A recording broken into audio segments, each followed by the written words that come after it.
Personal futures planning was designed as a process to change our assumptions about people and their futures in 5 important ways.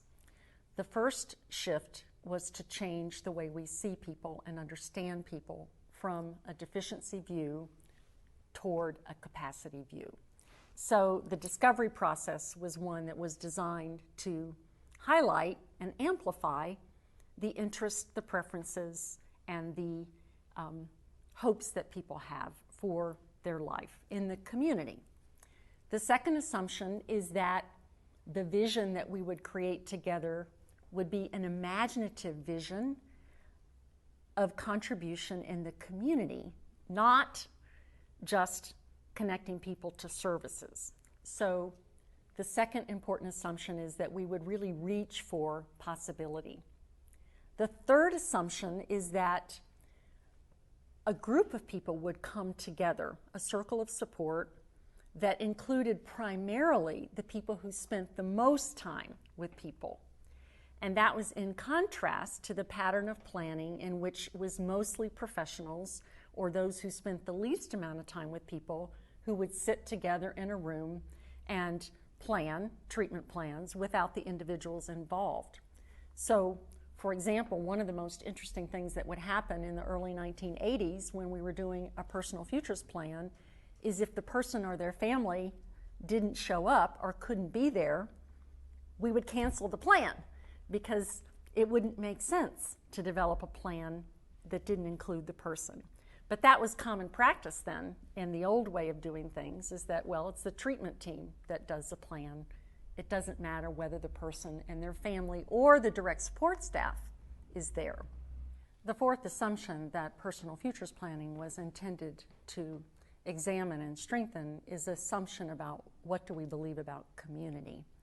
And personal futures planning is designed and intended to help us understand, explore, and strengthen community. And that means contribution and connection and understanding what's really going on in community life and breaking down the aspects of rejection and discrimination that keep people out.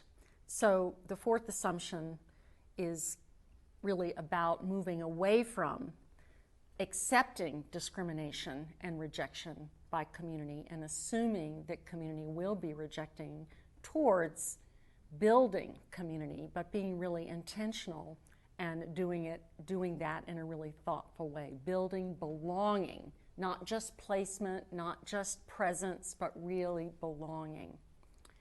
And the fifth assumption, personal futures planning intended to examine, is what do we believe about services? And in personal futures planning, we almost always assume that services will need to change in order to accomplish all the other 4 assumptions. So we assume from the outset that services will adapt and change and innovate in order to be more effective and more able to actually accomplish the ideas that are generated in a personal futures plan. So it's interesting that even in the early days, in the 1980s, all of the places where we did personal futures planning, the organizations were engaged in very deep change.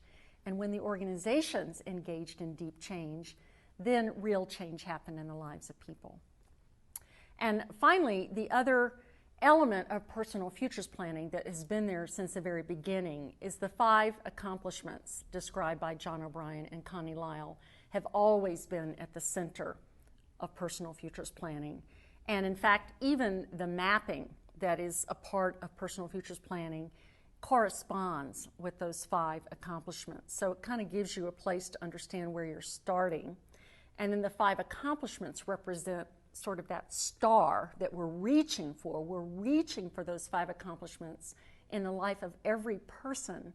And then we can evaluate and reflect on how we're doing in reaching towards that star as we proceed along the journey. But it's really those 5 accomplishments which are the guiding principle behind every personal futures plan.